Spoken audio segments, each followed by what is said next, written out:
বিসমিল্লাহিররহমানিররহিম। মাননীয় মডারেটর, বিচারক মণ্ডলী, আমার দলের বন্ধুরা এবং আমার বিপক্ষ দলের বন্ধুরা যারা শুনছেন, সবার প্রতি আমার সালাম। আসসালামু আলাইকুম এবং সবার প্রতি রইল আমার গান অভিনন্দন। আজকে বিতর্কের বিষয় নির্ধারণ করা হয়েছে সামাজিক আন্দোলনের নীতিমুক্ত সমাজ গঠনের একমাত্র উপায়। সামাজিক কারণে আমি এবং আমার দল এর পক্ষে অবস্থান করছি।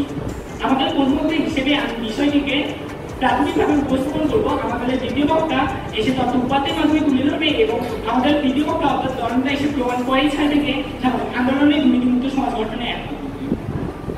মাননীয় মডারেটর, আমি সংজ্ঞায়িত করার জন্য বিষয়টিকে কয়েক ভাগে ভাগ করেছি।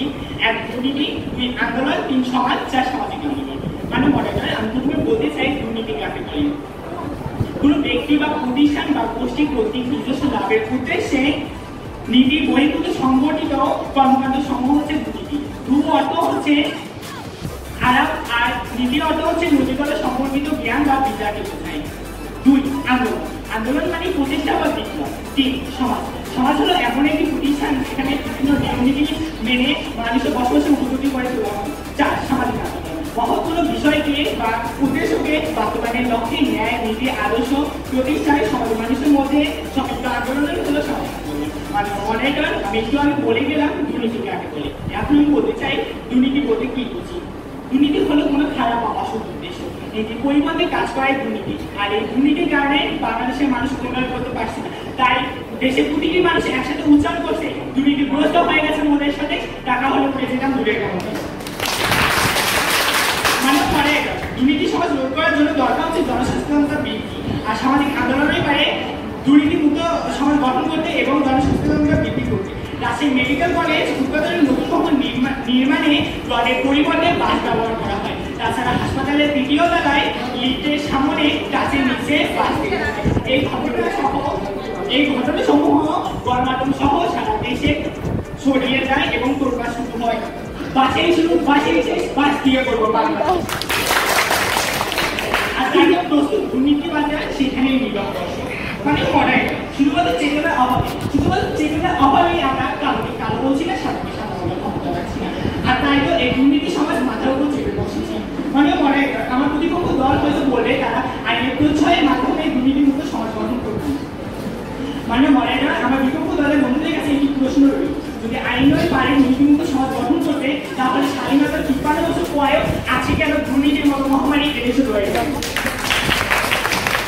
২০২০ সালে ঢাকা বিশ্ববিদ্যালয়ের একজন শিক্ষার্থী তার বান্ধবীর বাসায় যাওয়ার উদ্দেশ্যে বের হয়, কিন্তু তাকে অজ্ঞান করে ধর্ষণ করা হয়। পরবর্তীতে তাকে মারধর করা হয়। ধর্ষকে পুলিশ আটকিয়েছে ঠিকই, কিন্তু দৃষ্টান্তমূলক শাস্তি হয়।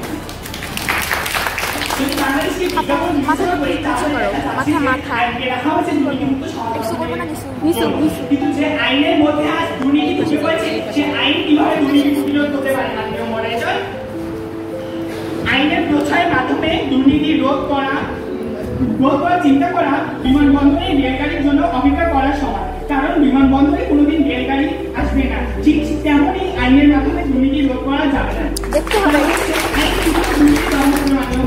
আশা করি আমি বোঝাতে সক্ষম হয়েছি সামাজিক আন্দোলনের দুর্নীতিমুক্ত সমাজ গঠনের একমাত্র।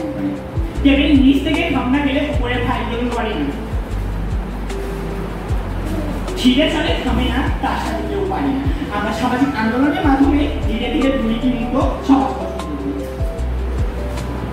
আমার প্রতিপক্ষ বন্ধু হয়তো ভুলে গেছেন দেশের বিচার বিভাগ সম্পূর্ণভাবে স্বাধীন। অতএব বিচারিক কার্যক্রম কবে কখন সম্পাদন হবে সেটি বড় কথা নয়। বড় কথা হলো জনসচেতনতায় দুর্নীতি থমকে দাঁড়িয়েছে। দুর্নীতিযুক্ত কাজ থেমে যায় কিনা সেটাই। কোনো কাজই একবারে সম্ভব হয়নি। মাননীয় মডারেটর, প্রথমত থমকে দাঁড়ায়, আবার কখনো নির্ভীতে চলতে থাকে। তবে এভাবেই প্রতিহত হয় সমাজের নানা রকম অন্ধকার নেপথ্যে। প্রধান কণ্ঠে বলতে চাই সামাজিক আন্দোলনই দুর্নীতিমুক্ত সমাজ গঠনের একমাত্র উপায়। আমি আবার বলতে চাই সামাজিক আন্দোলনই দুর্নীতিমুক্ত সমাজ গঠনের একমাত্র উপায়। তাই আসুন প্রতিপক্ষ তর্কের খাতিরে তর্ক নয়, বরং আমাদের সাথে একতা ঘোষণা করে বলুন সামাজিক আন্দোলনই দুর্নীতিমুক্ত সমাজ গঠনের